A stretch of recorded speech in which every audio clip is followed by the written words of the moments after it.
আসসালামু আলাইকুম সবাইকে স্বাগতম আমার আজকে রান্নাঘরে। বাংলার ঘরে ঘরে জনপ্রিয় একটি রেসিপি হলো কই মাছের ঝোল। মাছপ্রেমীদের কাছে কই মাছ এক বিশেষ স্বাদের নাম। আর এই ঝোল একদিকে যেমন স্বাস্থ্যকর, তেমনি ভাতের সাথে খেতে খুবই অপূর্ব লাগে। আজ আমি আপনাদের সাথে শেয়ার করব একদম সহজ উপায়ে ঘরোয়া স্বাদের সাথে কিভাবে এই সুস্বাদু কই মাছের ঝোল রান্না করা যায়। চলুন তাহলে দেখে নিই ধাপে ধাপে পুরো রেসিপিটা। আমি কই মাছগুলোকে ভালো করে ধুয়ে নিয়ে হলুদ, লবণ এবং মরিচের গুঁড়ো দিয়ে মাখিয়ে রেখেছি। এবার ভেজে নেওয়ার পালা। ভালো করে কড়াইয়ে তেল দিয়ে গরম করে নেব, যাতে তলায় লেগে না যায়। আস্তে আস্তে মাছগুলো ছেড়ে দিব এবং মিনিট 10 খুব কড়াভাবে ভেজে নেব। কই মাছটা অবশ্যই কড়াভাবে ভেজে নিলে স্বাদটা অনেক দ্বিগুণ বেড়ে যায়। আমি ধীরে ধীরে সবগুলো মাছ ভেজে নিচ্ছি। দুই পাশে ভালো করে ভেজে নিয়ে তুলে নেব। এবার চলে যাই মূল রান্নায়। একটি কড়াইয়ে পরিমাণ মতো তেল নিয়ে নিয়েছি 1 কাপের মতো পেঁয়াজ কুচি। এটাকে ভালো করে ভেজে নেব, একটু ব্রাউন কালার করে ভেজে নেব, যাতে পেঁয়াজের কাঁচা গন্ধটা না থাকে। আমি এখানে দিয়ে দিয়েছি 3 থেকে 4টে কাঁচামরিচ। এগুলোকে আবারও ভালো করে নেড়েচেড়ে নেব। এবার একে একে সব মশলা অ্যাড করব। হলুদের গুঁড়ো নিয়ে নিয়েছি 1/2 চামচ, মরিচের গুঁড়া নিয়ে নিয়েছি 1/2 চামচ এবং পরিমাণ মতো ধনিয়া গুঁড়ো নিয়ে নিয়েছি এবং সাথে দিয়ে দিয়েছি আদা, রসুন এবং জিরা বাটা প্রায় 1 চামচের মতো। সব মশলাগুলোকে ভালোভাবে তেলের সাথে কষিয়ে নিতে হবে। ভালো করে কষিয়ে নিতে হবে প্রায় মিনিট 5 মতো, তাছাড়া মশলার কাঁচা গন্ধটা থেকে যাবে। অল্প একটু পানি দিয়ে আমি মশলাগুলোকে ভালো করে কষিয়ে নিচ্ছি। কিছুক্ষণ অপেক্ষা করে অ্যাড করে দেব কেটে রাখা আলু। আলু দিয়ে কই মাছ যে কি অসাধারণ খেতে, যারা রান্না করেন নাই অবশ্যই বাসায় ট্রাই করে আমাকে জানাবেন।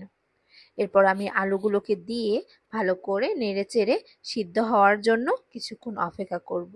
মিনিট 10 পর আমি চেক করে নেব আলুগুলো সিদ্ধ হয়েছে কিনা। আমার এই আলুগুলো প্রায় সিদ্ধ হয়ে গিয়েছে। আমি এখানে প্রায় 3 কাপ পরিমাণ পানি অ্যাড করেছি।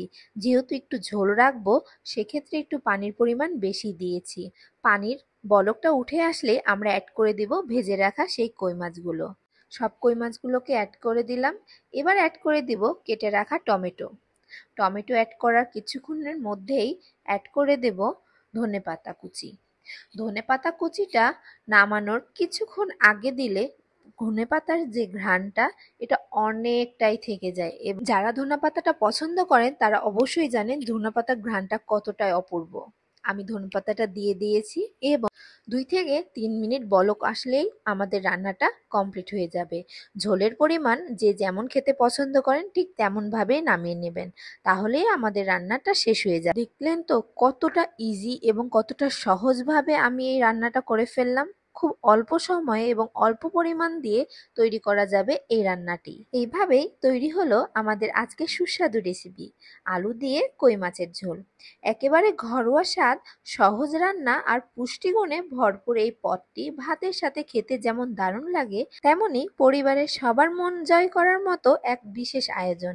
কই মাছ নিজেই অনেক উপকারী, আর আলুর সাথে এর মেলবন্ধন এনে দেয় অসাধারণ একটা স্বাদ।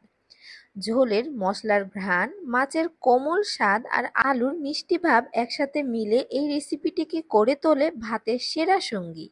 আশা করি আপনাদের আমার এই রান্নাটি ভালো লেগেছে।